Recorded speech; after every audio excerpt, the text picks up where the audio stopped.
We're going behind enemy lines. It's a crossover edition. Locked on LSU, locked on Ole Miss. Let's get it.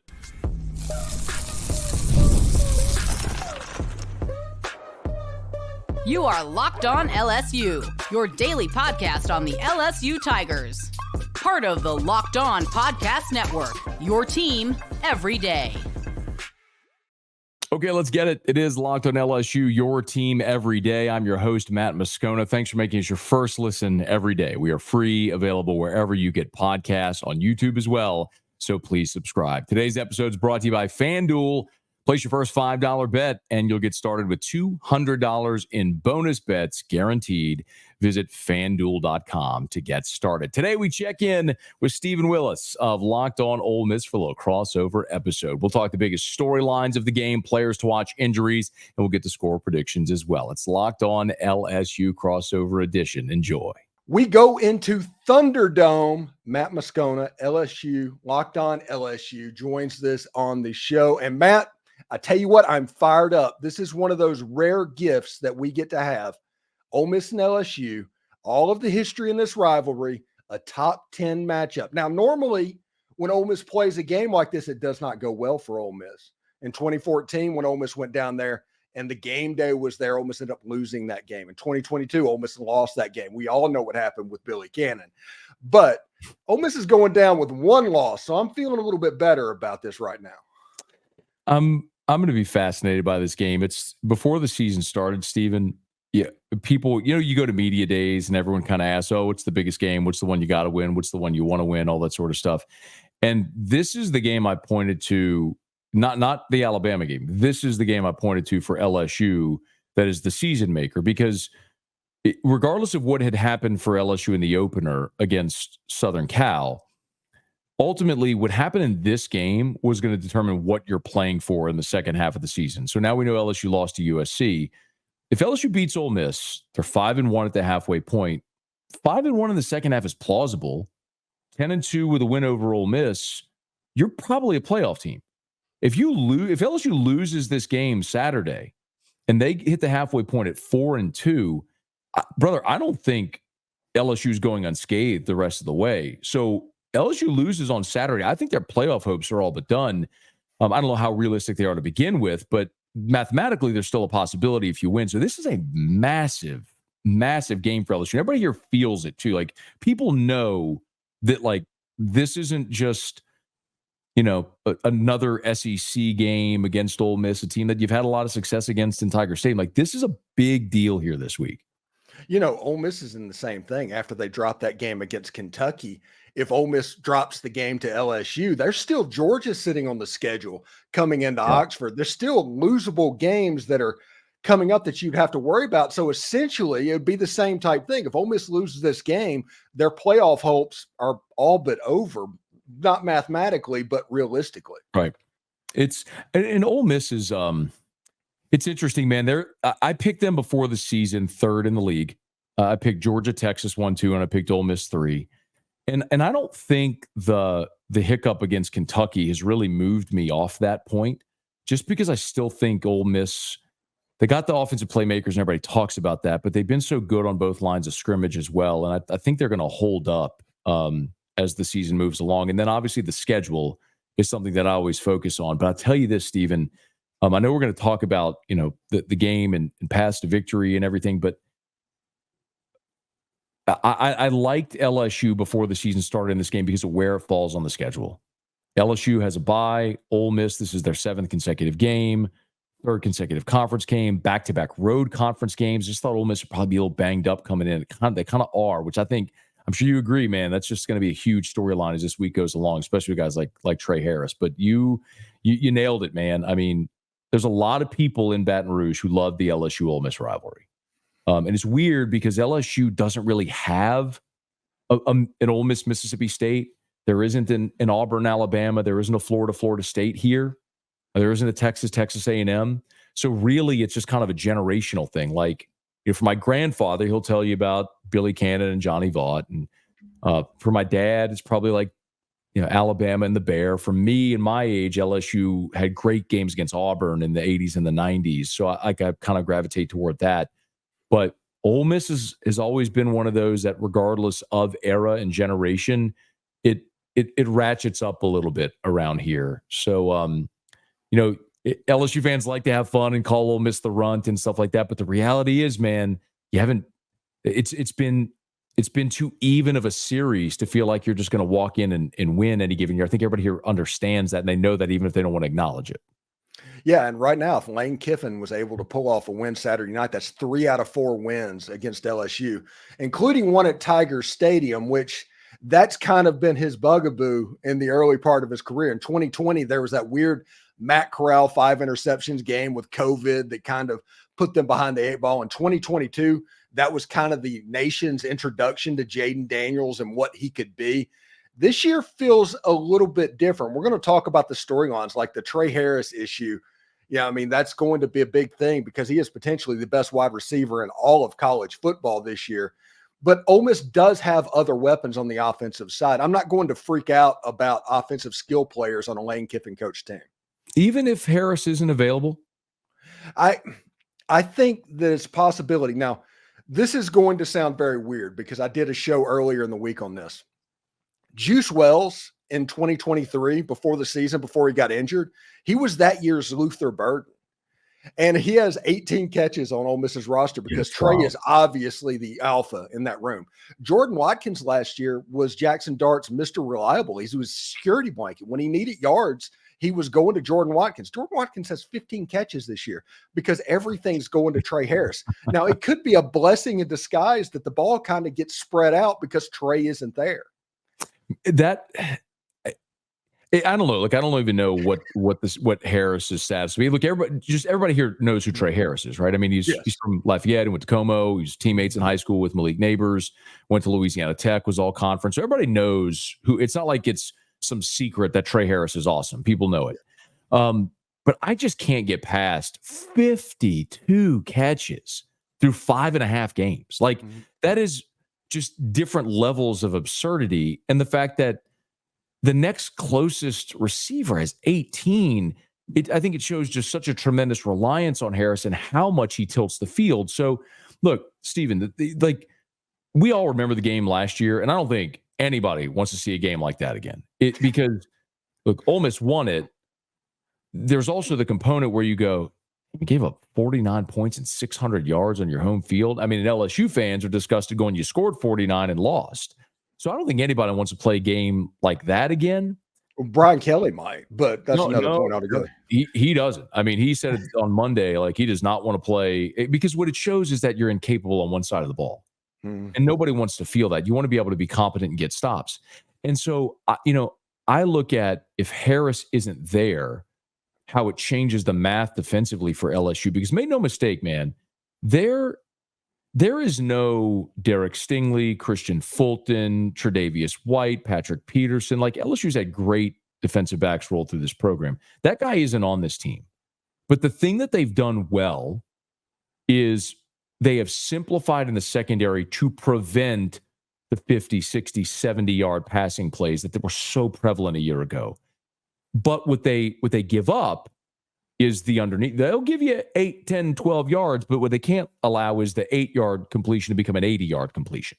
They're just not going to get beat over the top. Like, that's what they've worked so hard to correct this year, and they've done a good job of it. So you take away a game breaker like Harris, who, I mean, we saw it in the game. I mean, I watched the South Carolina game. He hit, the 58-yard or whatever it was. Like, he's that guy in that offense, man. And LSU doesn't have anybody that can run with him. So if you take that guy away, it changes the numbers defensively for what LSU is trying to do. So I think that is the biggest storyline of the week. And with respect, like, I understand Wells and everybody else on that offense, man, they got really good players, but it's just a different guy when you have the game breaker like Harris. Yeah, he's the best wide receiver, I think, in all of college football. At least he has those numbers. Yeah, you can make an argument. Yeah. Yeah. I mean, because if he played against LSU, he would likely have in 7 games go over 1,000 yards this season. Yeah, that's insane. Yeah, and honestly, Steven, he missed the whole second half against South Carolina. So really, it's 5.5 games that he's done it so far. Yeah, it's absolutely nuts. Anyway, when we come back, we'll get into the players to watch and the storylines in the ball game on Saturday night. Stick around. Today's show is brought to you by Game Time. Y'all, this is my favorite ticketing app. If you want to be in that number Saturday, LSU, Ole Miss, Tiger Stadium, Death Valley, night game, vibes are going to be immaculate. If you want to be in that number, Game Time can make it happen. Y'all, I'll tell you some of my favorite features about the Game Time app.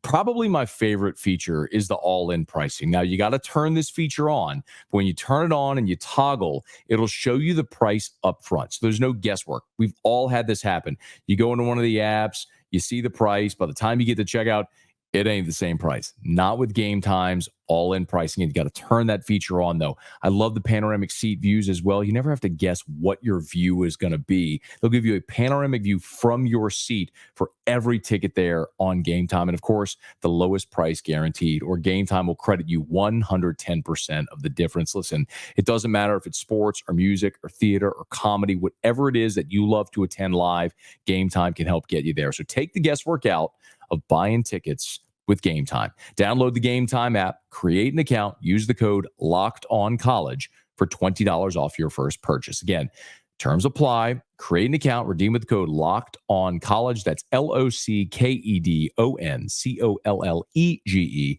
for $20 off. Download Game Time today. What time is it? It's game time.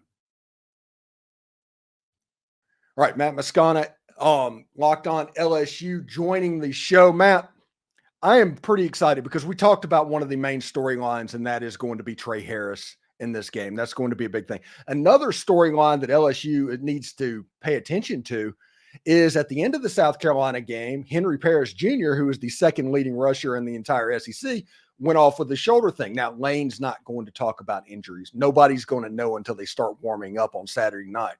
But the second leading rusher in the SEC also at least gives you something to talk about. How much do you think?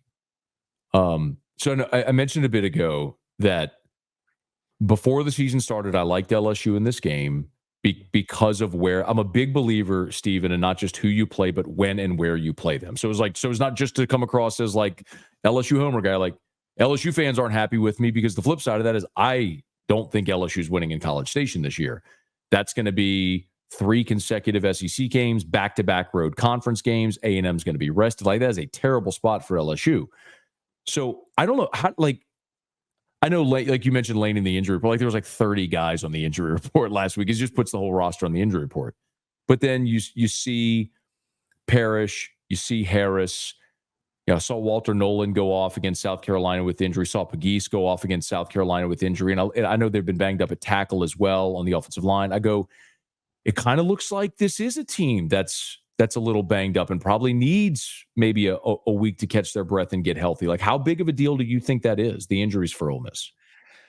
I'm not 100% sure because Ole Miss does gamesmanship. I guess we can say that with injuries. So I don't know exactly what to believe in that situation right now. I do know this, like one of the storylines in the game, if Ole Miss doesn't affect Garrett Nussmeier throwing the ball, not sacking him, just affecting him, it could be problematic for that defense, which is really good. It might be the best defense in the entire conference. But Ole Miss has Walter Nolan and J.J. Pegues and have the ability to have inside pressure. So you're not necessarily affecting with those tackles because those tackles for LSU are so good. I think if Walter Nolan and Pegues and those guys can affect Nussmeier, at least let's say he's a 70% passer and his eyes go down and he becomes a 62% passer, I think Ole Miss wins this game potentially by a couple of scores.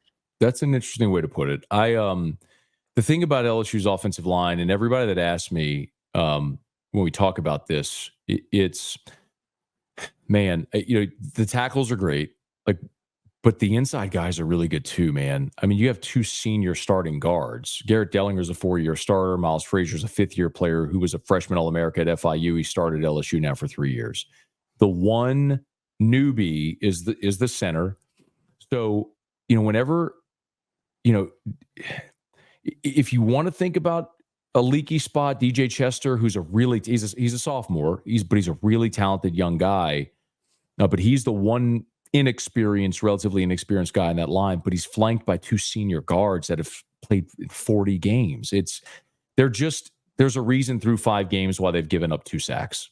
They've kept Garrett. The reason this offense has gone the way it has is they've kept Garrett Nussmeier upright, and LSU has plenty of weapons offensively, even if you don't know their names. Like there's no Brian Thomas, Malik Neighbors. They're everywhere. And so they keep Nussmeier upright. He's going to find them, and he's made good decisions with the football. So, I mean, I listen, I have a ton of respect for Ole Miss's defensive front. I think everybody knows those names. There's guys that have been around. We can talk about the linebackers as well who are really good. But it's like one of those things where when it's good on good, I've seen LSU's offensive line win good on good matchups in the past. So until someone beats them, I'm like, if you do, okay, I'll tip my hat, and that's just great on you because you earned it. But it's just hard to predict someone going in there and finding leaks in that offensive line because they've just been so darn good, man. I mean, if Ole Miss is able to do it, good on them. They'll have earned it. Nussmeier is also very, very good at getting the ball out of his hands. Yeah, that's true. He helps that offense line out a bunch by being able to find people as checkdowns really well. And Nussmeier is just a really good quarterback. I think a quarterback competition in this game is going to be fantastic. But think about this: LSU had given up 2 sacks. Ole Miss has 24. That is 6 above number 2 in the NCAA. I know. This is going to be a heavyweight fight between the offensive line of LSU and the defensive line from Ole Miss. And that might be where the value in the ticket purchase to begin with might be. Just focus on that. Don't follow the ball. That is good. That is a good on good matchup. But the interesting thing is everybody wants to talk about LSU's tackles and Nuss and the ability to throw the ball. The storyline here, Steven, has been LSU to start the season really struggled to run the football. And if you look for something to watch, like this is the development we've seen in a month from LSU. So they play USC. They really struggled to run the ball. John Emery kind of got going late. Then he tore his ACL, which is very disappointing. But what Brian Kelly has insisted is that the inability at times to run the ball has been because they've seen stacked boxes.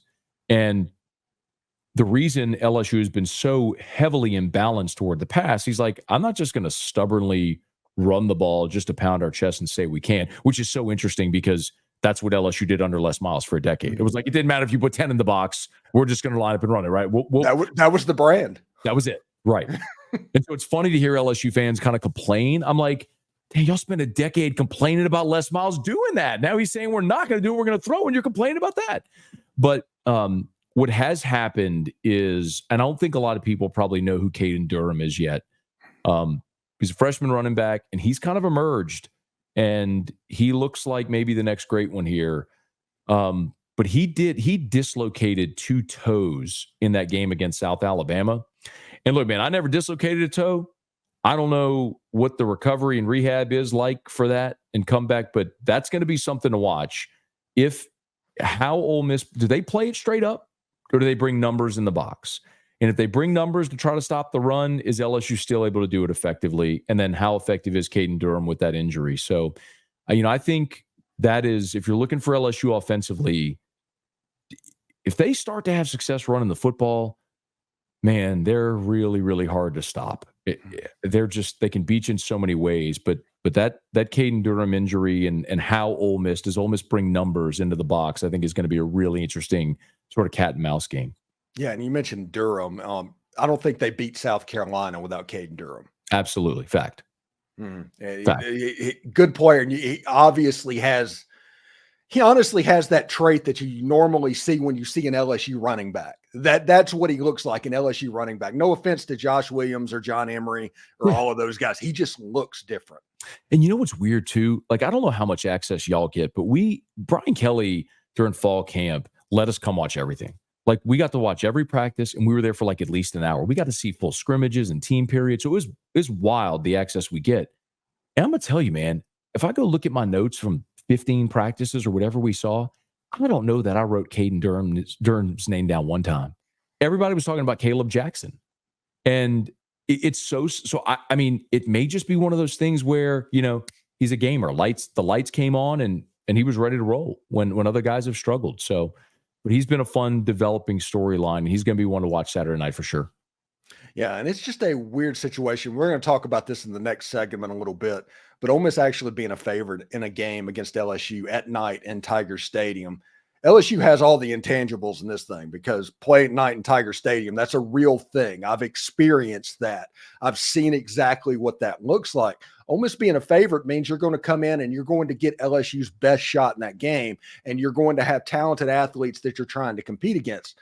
And this is a game that Ole Miss absolutely has to win. When I did my podcast in the offseason, whenever we're talking about the W's and L's in those pivotal games and all of that, I pointed, this is the most important game. If you lose this game, you're not going to the playoff. If you win this game, you have a chance. I mean, for both teams, like where we started, it's pivotal. It is interesting to see Ole Miss as a favorite coming into this game. And actually, a little tease for you, I don't disagree that Ole Miss should be favored in this game. Yeah, it's interesting because I saw some advanced analytics and it comes in and it can be lopsided. And I think that's because, honestly, LSU struggled. I mean, Nichols scored points, and that probably hurt their defensive efficiency when you're doing these analytical type things. But I do like what LSU is doing defensively, because last year was, honestly, it was like I always joke about it, is like LSU looked at 2018 and Ole Miss and said, hey, we want to be that, because that's what LSU was in 2023. But in 2024, they're trying to fix that, and their secondary still has problems, and they've kind of made up for it by trying to put pressure on the quarterback in different ways. So the quarterback's throwing hot, and the cornerbacks and defensive backs aren't having to cover as long. Yeah, Blake Baker will bring pressure from anywhere, and they will bring numbers. But it's interesting with LSU because they used so after USC, against USC they played basically all their veterans because they knew there was a big game and a big spot. They needed guys who'd been on that stage. But the last 4 games, they have just liberally rolled guys in and out. And I think they used the last month to say, okay, let's get as much film as we can on all these guys. And then in this open date, decide who are the ones we're rolling with in conference play. Now, Brian Kelly is not disclosing any of that right now, and I don't blame him, but I think they're going to really narrow down their rotations this week, and we're going to find who they're going to count on. One person to keep an eye on is Zy Alexander. So Zy Alexander is their best cornerback. He missed the South Alabama game with a concussion. Brian Kelly said he's supposed to practice this week. He's the best look, Zy Alexander, he ain't an All-American. He's not an All-SEC player, but he's the best guy they got. And he's got to be healthy out there in this game and be ready to roll for 50 or 60 snaps. If he's not, then you're probably putting a freshman, PJ Woodland, out there. And PJ's a guy, all these freshmen I talked about, Steven, that they're rolling in and kind of getting guys experience.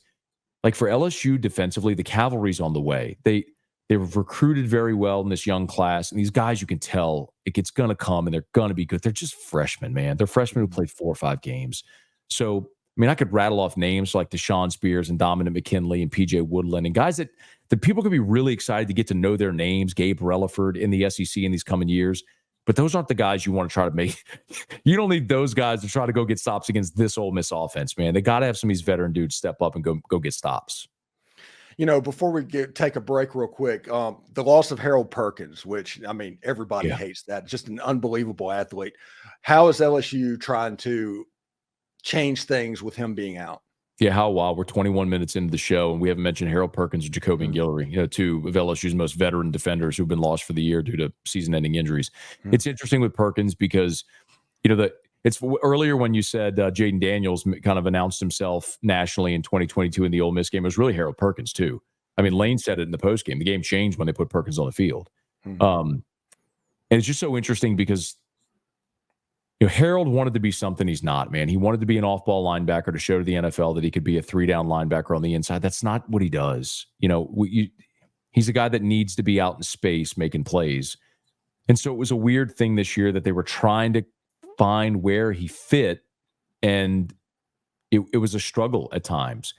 But with Harold not there, it's kind of like we talked about with Trey Harris, Steven. It's like Harold may not be the guy that was stuffing the stat sheet, but every time an offense broke the huddle, they had to find 7 because you never knew where he was going to be or where he was coming from. So it changed the math.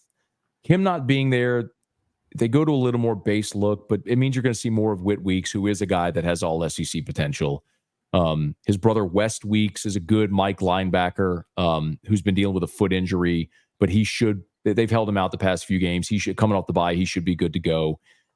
They don't have great depth at linebacker, but the first three guys you're going to see with the Weeks brothers and with Greg Penn, they're more than capable SEC players, but you don't have there's nobody else on the team that can bend the edge and turn and cover and run with a receiver like Harold Perkins. God just didn't make many like that. You know what I mean? He's just a different kind of athletic cat. So him not being there just means they got to play differently. But it's a loss, no doubt. All right, when we come back, we will give you our final thoughts on the game, path to victory, and score prediction. So stick around for that. Today's show is brought to you by FanDuel. Hey, NFL fans, you can start the season with a big return on FanDuel, America's #1 sportsbook. So when you get a hunch in the middle of the game, you can check out the latest stats. You can view live play-by-play and so much more on the same page where you place your bets. And you'll get started with $200 in bonus bets guaranteed when you place your first $5 bet over at FanDuel.com. So if you're an NFL Sunday guy or gal, look, Saints at home against Tampa, 3.5. Saints are starting Spencer Rattler. Maybe you're big on the Rat. Maybe you like the Hoodats to get it done. You can place that $5 bet right now. Get $200 in bonus bets guaranteed when you place that first $5 bet. Of course, Tigers catching 3 and a hook at home this weekend against Ole Miss. You think Death Valley comes to life and the Tigers get it done? You can have even more fun thanks to FanDuel. Get started with $200 in bonus bets guaranteed when you place your first $5 bet. That's at FanDuel.com, FanDuel.com. All right, welcome back with Matt Moscona from Locked On LSU, and I am going to get the pronunciation of your name correctly eventually. I apologize. You nailed it. No, you nailed it. Okay. You missed it last segment. You got it. Yeah. You missed it last segment. You just nailed it. So you're batting. You're 2 out of 3. You're batting 666. Hey, it's like Shohei Ohtani, right? Put him in the Hall of Fame. Yeah, I do apologize for that. I'm terrible with names. That's just something. All the vowels in my name, people have butchered my name my entire life. I just answer to hey, you. It doesn't matter what you call me. I'm good. Yeah, everybody just called me Willis. I had the easiest name in the world, so I just had to get used to being called Willis, and I'm good to go. So path to victory in this game. And I think that Ole Miss's path to victory in this game, and this is going to sound absolutely weird to say, but I think Ole Miss just needs to play clean and don't get beat by Tiger Stadium and the logo. If Ole Miss does that and they just handle business with that defense and make things hard on LSU's offense, I think their offense is better than LSU, more explosive against LSU's defense than LSU's offense is going to be against Ole Miss's defense. And if you can just play that out and don't help them out, I think Ole Miss is going to win the game. Yeah, I think this game. I think both coaches don't want to repeat of last year. So I think you're going to see a slower tempo in this game. I fully expect Ole Miss to just march right down the field in their opening possession and score because it seems like they do that every time they play. And I don't think LSU is going to be able to deal with their speed and tempo. And I think Ole Miss will take an early lead in this game. But I do think this is a 4-quarter game that is going to come down to the final possession. I don't see, primarily, Steven, because of what you just said, I think the intangibles, the venue, going on the road in the league, all the things I mentioned, Ole Miss now with their 7th consecutive week, 3rd consecutive SEC game, back-to-back road conference games. That's just hard to ask, man. And especially if Trey Harris isn't out there. I do think this is a 4-quarter game. I think this is, for LSU, a repeat of the USC game they played in the opener. And there's so many similarities. They had a great play caller in Lincoln Riley like you have in Lane Kiffin. You had a good veteran quarterback in Miller Moss like you got with Jackson Dart. You got athletes all over the field. I mean, heck, USC has a former SEC running back from the state of Mississippi in Woody Marks. And that was a game that LSU executed a game plan defensively where they gave up a lot of yards. I mean, SC put up 400 yards on them. But what LSU did in that game was they made them drive the length of the field. And made them put together these 8 and 10 play drives. And so you were sitting there in a 20-20 ball game late in the 4th quarter, and then SC scored with 8 seconds left to win 27-28.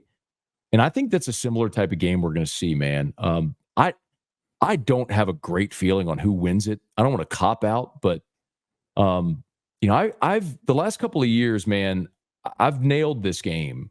2 years ago, a lot of Ole Miss fans were not happy at me because I said I ain't even waiting till Friday. I'm telling you, Ole Miss is a fraud. LSU's winning this game and they're winning it comfortably because Ole Miss came in 7-0 and they won losing 4 of their last 5, if I'm not mistaken, or whatever the number was. But and last year I told you LSU wasn't getting a stop.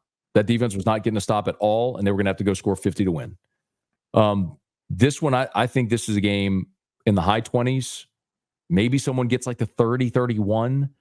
But I think this is going to be one of those things, Steven, where we're going to be watching that final possession of the ball game. Someone's going to try to go kick a field goal to win it, or someone's going to have to score a touchdown in the final minute in a 2-minute offensive drive to go win the game. I just do not see either team running away. I think Vegas has this right, and it would not surprise me at all if Ole Miss comes in and wins the football game. If LSU finds a way to steal one like they did in 14, like you talked about, that wouldn't surprise me either. There's 2 things I think people that are watching this video can take away from this video into that game. First of all, Pete Golding has gone against that Brian Kelly offense the last 2 years and gave up 38 points or something like that at Alabama and 49 points last year in Oxford. So that is going to be interesting to look at. Is this like a relief pitcher in baseball where after you've seen him enough times, you get a little bit better at dealing with it? Or is it going to be more of the same? And the other thing is, Lane Kiffin learned against South Carolina basically how to play murder ball. Ole Miss threw the ball 1 time in the 4th quarter in that game because they realized that South Carolina would not go in to score a touchdown if you played 8 quarters. Just don't screw up. And that I think that's an important thing. Lenora Sellers ain't good, dog. No, it just got to the point where Lane Kiffin was like, no, just do not mess this up. Yeah. We're going to be fine. I mean, this is a very different challenge than that because LSU can and will move the ball and they will score points. I mean, you made me pick a winner. I would pick Ole Miss in a close game, but I think it's like a high 20s. My play, Steve, like I would, if I'm betting, I'm not touching this aside on this, but I do like the under. I mean, 64.5, and everyone's thinking that's going to soar over. I think this is a carbon copy of the game LSU played in the opener against USC. And I think you're going to see both coaches try to not have a replica of what happened last year. And you're going to see a little slower pace. But I think it's going to be an awesome one, man. I'm looking forward to it. All right, let's do score predictions real quick. I will go first. I do think Ole Miss is going to win this game, and I think it's going to go really similar to the way you're saying it. I think it's an under as well. And I'm thinking 31-24, with that 31 being on the flip side with Lane Kiffin getting the 4th quarter touchdown and Ole Miss to get the win in Tiger Stadium and be playoff eligible, basically. If it's 31-24, then I could see that scenario playing out because that would be almost exactly what happened against SC, where it was 20-20. SC scored the touchdown late, won by 7, but that was a coin flip ball game. So if it ends up 7 or something like that over the number, I think it is one of those things where you have a tie ball game and somebody scores late. Yeah, I hadn't thought about a score, but like a 30-27 type game, and I 31-27. Again, I hate the total. If you're a betting, I would not bet this game for anything unless you're going to bet the under. Or I'll decide. I mean, I'd bet the total, I'd bet the under. But yeah, man, I do think Ole Miss is the better team, and if they get it though, man, they're going to earn it because Tiger Stadium is going to be full throat. And LSU is going to be rested, and I might reserve the right to change my mind if Trey Harris doesn't play, because if he doesn't play, I think that does tilt the field. But if he goes and he can give them something, then I think they probably have a slight edge. Listen, if he can play, everybody that watches this video needs to realize how much this game and this venue means to that guy. If he can do it, he's going to be on the field. Yeah. If he can't, I think Ole Miss fans need to be worried for a long-term type of injury. Because if he can go at all, he's going to be on the field at Baton Rouge. Hey, last thing, I would tell you this. If this game, like if the circumstances were reversed, like if Ole Miss were coming off a bye and this game were in Oxford, I wouldn't even hesitate. I think Ole Miss would win this game and win it handily. But situation, especially in college football, matters. Like look at what happened. I'm not sure. I mean, this isn't a Vanderbilt, Alabama type thing, but, Arkansas, Tennessee, and Missouri at A&M, it's Ole Miss and Kentucky. Yeah, that it's hard to go on the road and win in the SEC. But I think it's going to be a great game. And they're doing the 100-year Tiger Stadium celebration. It's going to be a really fun night for both these fan bases, I think.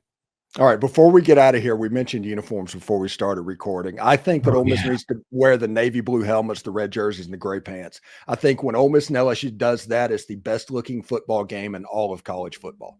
Okay, I'm a uniform nerd as well. I loathe the fact that LSU wore the stupid purple jerseys against UCLA. They robbed us. They robbed us of an A+ uniform game with UCLA in their baby blues, their powder blues with the gold helmet. And LSU in their traditional whites in Tiger Stadium. Instead, we got LSU with their ugly purple jerseys that look like throw up. But I'm gonna slightly disagree with you. I think the best uniform, and LSU fans don't like this, but I've said it, not just here, I'm not pandering. Ole Miss, when they go powder blue helmet, red jersey, gray pants, I think that is the finest uniform in college football. What is your feeling about the numbers on the side of the helmet with that combination that Ole Miss used to break out against LSU? I know. And look, LSU did that in 2018. And I got a little teary-eyed because it was like it was homage to the Billy Cannon era. And so I love the history of it. But the script Ole Miss, come on. You got a good thing. You roll with the good thing you got.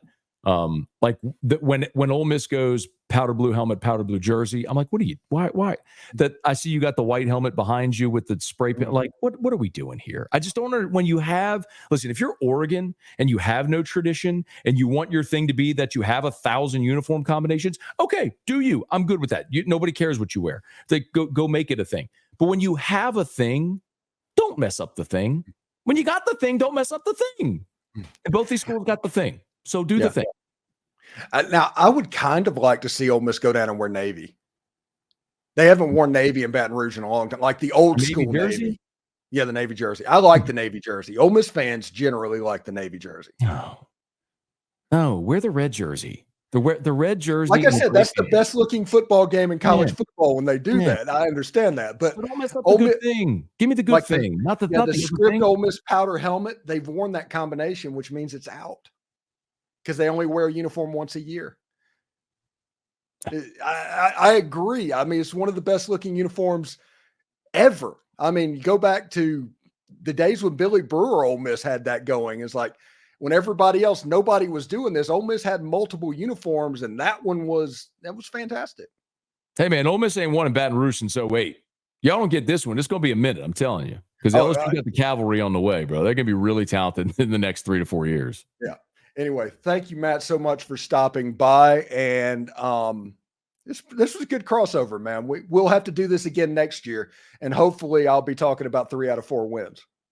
I hope you're not. I hope you're talking about a miserable existence where your coach leaves and goes to Florida and y'all face plant the second half of the season. That's what I hope. Yeah, that's the way this game should be. Anyway, take care, buddy. Pleasure.